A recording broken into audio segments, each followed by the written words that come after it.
Ngayong araw nga ay sabay-sabay kaming aalis ng bahay. Si Ate Irish ay ayun na kanyang service. Si Daddy andun na Sabay-sabay na kami yung sasakyan sa likod no. Nandun yung sasakyan namin kasama na yung mga worker. At kami naman ay aalis na rin papunta naman Dali sa na, at may school. sasakyan na. Kaya hatid ko yung dalawa. Diretso At school si na. Froilan ay modular. Kaya sabi ko ay samahan na muna ako sa pamamalengke at mamaya na siya mag-module. At dito nga ay kami ay mamamalengke na para naman kami ay may laman na ang rep. At di ko nga akalain dito, lakad ako ng lakad at naka-video, ay ang dami palang camera. Unang hirit sa kalam. Nagulat ako dyan, o kaya takbo ako. Ay grabe, ang daming camera, sa gitna ako dumaan, ano ka, artista. At pero dyan ay inaayos pa naman.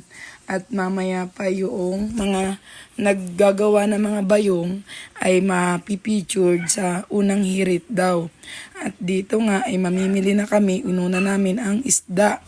At nagkuha nga ako ng 3 pirasong boneless na bangus. Iba-iba ang presyo, parang 180, 170, 150, hindi ko natanda.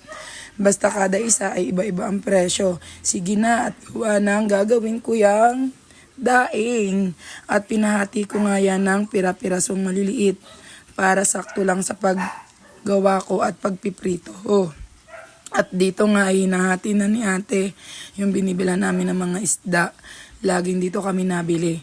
At dito bumili pa rin ako ng yellow pin at pinahati-hati ko na rin. Saka Gigi, ayan, galunggong ang mahal ng presyo ngayon kaya wala akong mabiling tinapa. At ayan nga, ang daming camera dyan ako napadaan sa gitna kanina. Sa hiya ko naman eh. Ayan, at dito nga tapos na kami sa isda, pupunta naman kami sa karne. At ayan, bibili ako ng pork chop, liempo, at saka buto-buto. Ayan, para naman meron akong stock sa bahay. At ayan nga, nagkilo-kilo na, naghiwa-hiwa na, nagputol-putol na para ayan, magsakto ang kilo. At ayan naman na yung boto-boto para meron pang nilaga.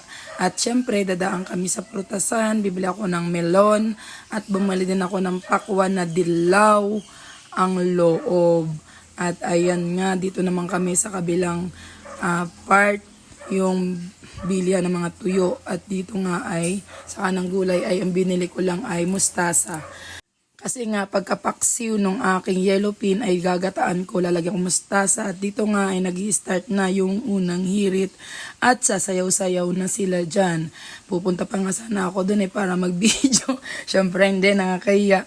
Kaya dito na lang tayo sa malayo sa may e-bike. At ayan, pupunta naman kami sa grocery store. Kasi mamimili naman kami ng kauntian dyan. Kasi wala nang laman ang aming lagayan ng mga kung ano-anong pinamili.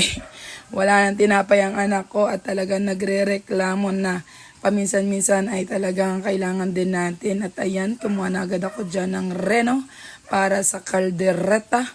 At ayan, kung ano-ano pa. At ayan ding, ayan, may mga tinapay. Pangbaon-baon din naman ng aming mga anak sa school. At ayan na nga, si kuya na ang nagbababa. Tapos at na tayo. ito, tapos na kami at uuwi na kami dito. At ayan nga, bigla nakita namin sa likod si Daddy. Galing na sa Lukban yan, di ba? Galing na rin yan doon sa bayan. Siguro bumili ng materyales. At ayan nga, bigla akong hinarurutan at inunahan. Grabe naman yun, mahal ko. Bakit mo ako inunahan? At ayan, nagmadali na. Pero okay lang yan at sa huli nagkita kami sa bahay at pupunta ng kubo at titignan namin. At dito nga nakita dun sa may part namin nag-atag. Lahat kami dyan at taga dyan ay merong contribution para mag-atag. Nagpadala kami ng tao. At ito na yung doghouse ko. Ayan, ginagawa na. At dito naman sa chicken coop ay okay na. Ano na lang namin, disinfect na lang namin. At ayan, may mga hakbangan na rin ako. At lalagyan din yung loob ng aming range area ng mga step para if ever na biglang umulan ng malakas, ay masisilip ko pa rin isa-isa yung mga manok doon sa may dulo. Kasi gawa nga ng maputik dyan, o diba? Para may madaanan. At dito nga ay talaga namang ang ganda na ng kinalabasan. Okay na, white sand na talaga yung nakalagay. At ayan, malinis na yung area, pwede nang ilagay. Kailangan na lang ng disinfection. At ayan, ang ganda-ganda na, excited na ako na ilagay ang aming manok na pula para dyan na sila lumaki at maging maayos at mangitlog. At ayan na nga, o diba, tinry ko yung mga step 1, step 2. At dito papunta naman ako sa Ibunan at sa Pusaan. At ayan na nga, dito na natatapos muna ang video. Salamat po sa panonood. Please follow our page, share our video, at baka ikaw na ang manalo ng bag ngayon.